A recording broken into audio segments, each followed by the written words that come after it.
Right now at 6, a man dead after a daylight stabbing on a downtown bridge. Plus, the story of Albina is the story of urban America. Celebrating a big step toward righting historical wrongs and reconnecting a community. And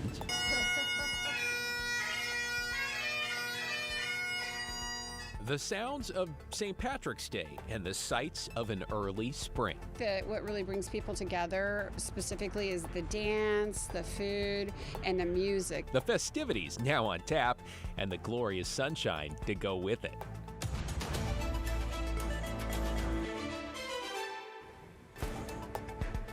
Thanks for joining us on this Friday. I'm David Molko. We begin at 6 with a developing story on the Portland waterfront this evening, where police say a person was fatally stabbed while crossing the steel bridge. Let's get right to Blair Best live on the waterfront. So Blair, walk us through the very latest here.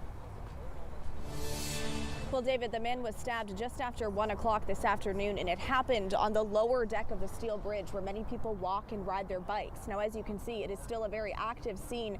Police have been here for hours. When officers first got here, they found a man with serious injuries. They tried to control the bleeding on scene, but the man later died at the hospital. As for the suspect, he's still on the run. Police don't know what they look like and could not say if there was a threat to the public.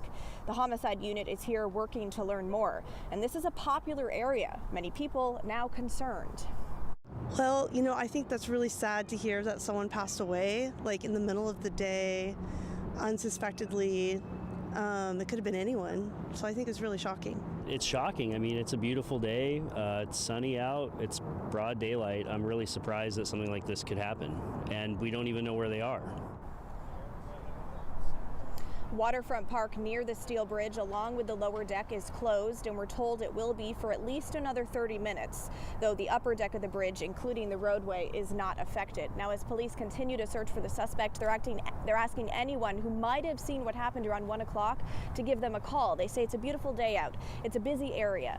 They believe someone must have seen something.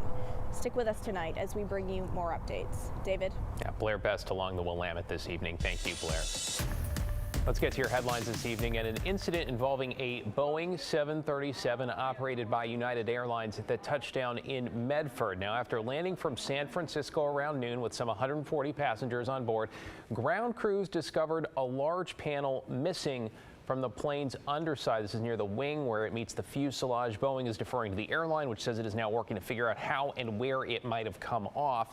Its next flight to Denver was canceled. The aircraft here is a Boeing 737-800 delivered in the late 90s. It is not a newer MAX model. We're learning more about a Wednesday evening stabbing in Longview that left a woman and her teenage son injured. Police say 22-year-old Branson Luck tried to rob a home on 23rd Avenue at knife point. No one was hurt, and then minutes later, they say Luck entered the home of some relatives, stabbing the woman, then the teenager when he tried to intervene. When police arrived, they say Luck had blood on his pants and hands. They arrested him and also recovered a bloody knife. Mom and son are expected to be okay. Some Portland high school students rallied this afternoon outside of district headquarters. They walked out of class to make their voices heard on the Israel-Hamas war. Students marched from their schools to the district office. They called on leadership to condemn Israel's ongoing incursions into Gaza. They also want schools to teach Palestinian history and lived experiences for all grade levels. An injured rock climber got a life-saving assist from Vancouver firefighters at Beacon Rock State Park. The crew got called out about 1:30 Thursday afternoon for a climber who'd fallen some 25 feet, landing on a ledge still 200 feet up on Beacon Rock. He'd been climbing with a friend and using ropes. You can see from the images here, this was not an easy rescue. Crews spent 5 hours planning and then executing a methodical plan to safely reach, treat, and rescue that climber. The climber was taken to Southwest Washington Medical Center with a traumatic hip injury. And we have a major traffic alert, one that's going to last all weekend, with a 1-mile stretch of Highway 217 in Tigard completely closed to traffic in both directions. This all starts at 9 o'clock tonight. The freeway will be shut down between 99W and Greenberg Road. It will not reopen until 5 o'clock Monday morning. It's part of the ongoing project to improve traffic flow on 217. Detours will be in place, but avoid the area if you can, or you can check TripCheck for more details.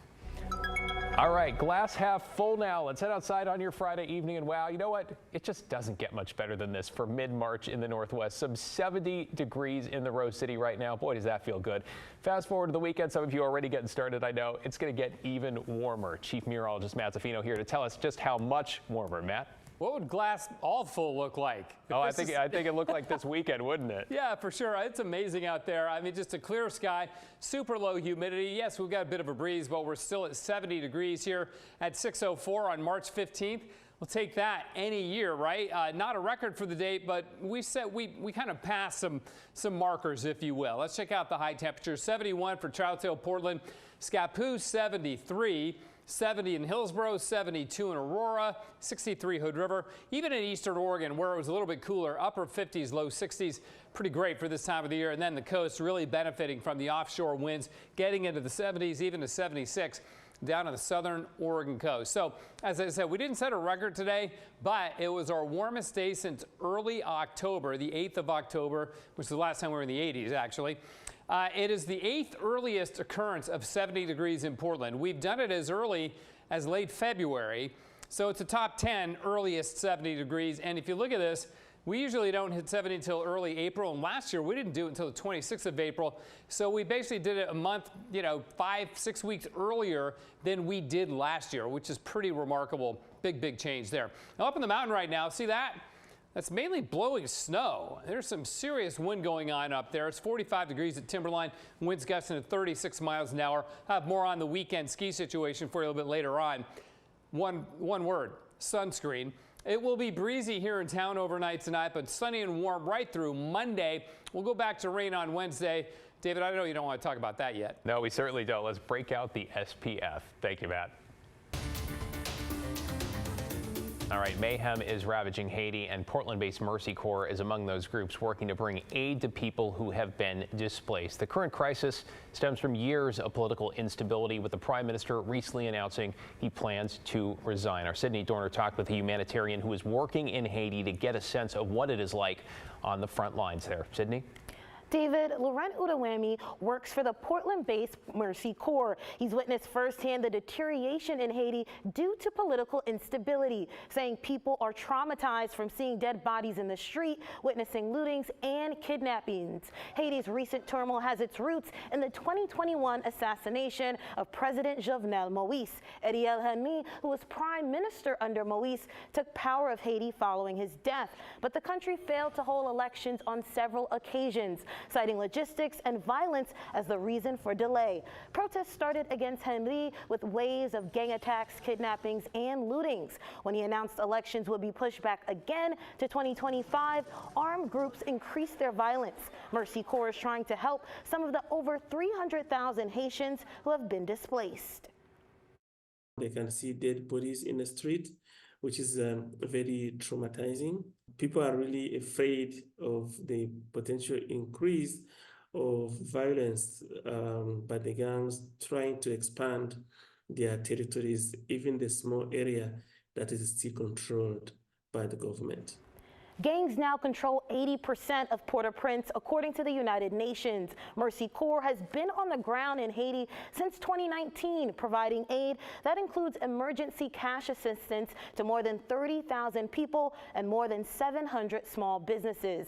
Now, the United States is contributing $300 million to the security mission led by Kenya. Secretary of State Antony Blinken said Monday $33 million in assistance will be going to help the people of Haiti.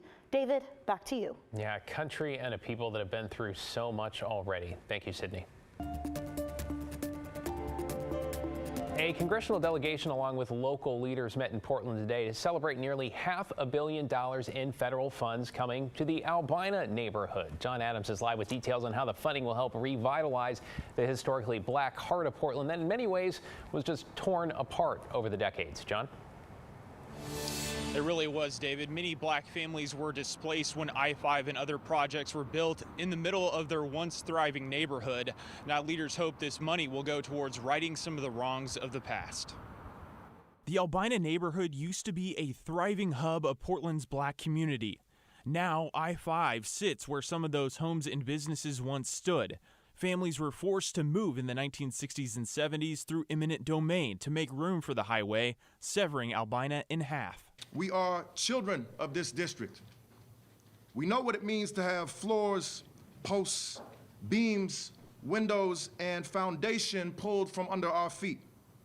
To be robbed with a smile. What started as an ambitious dream by the Albina Vision Trust to rebuild what once stood is closer to becoming a reality, thanks to a nearly $500 million investment from the federal government. Here at the Albina Vision Trust, that dream is a simple one.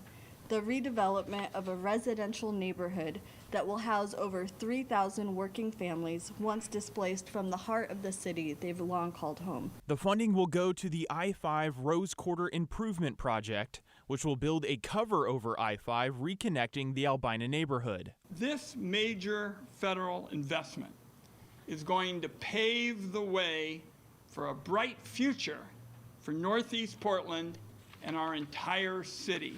Members of Oregon's congressional delegation who secured the funding met with members of the Albina Vision Trust to celebrate the investment. This is a massive down payment, and that's why I use the term down payment, because this goes out of the starting blocks.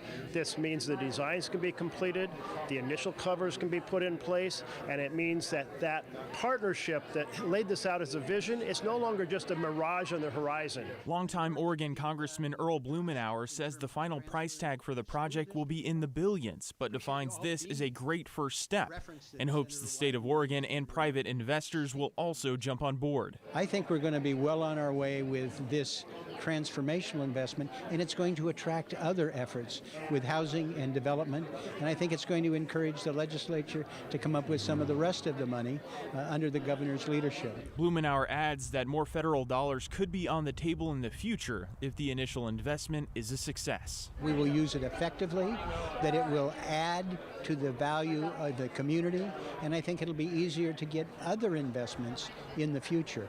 We'll prove it by how well we use this $500 million. Well, if you're interested in learning more, members of our KGW team have done some really great reporting on the history of the Albina neighborhood. Those include some historical videos and photos. You can find those all at our website, kgw.com. David? Just the beginning with a lot more work to be done. John Adams in Northeast Portland. Thank you, John. Straight ahead at 6, forget St. Patrick's Day. We're talking St. Patrick's weekend. A live look at Waterfront Park, where it is all sunshine outside the tent and shamrocks inside. Ashley Grahams joins us live from the first festivities with a rundown of some of your weekend highlights. And coming up on the story, rural health clinics are shutting down across Oregon. We dive into why this is happening and what the closures mean for thousands of residents. That's coming up at 6:30 only on The Story.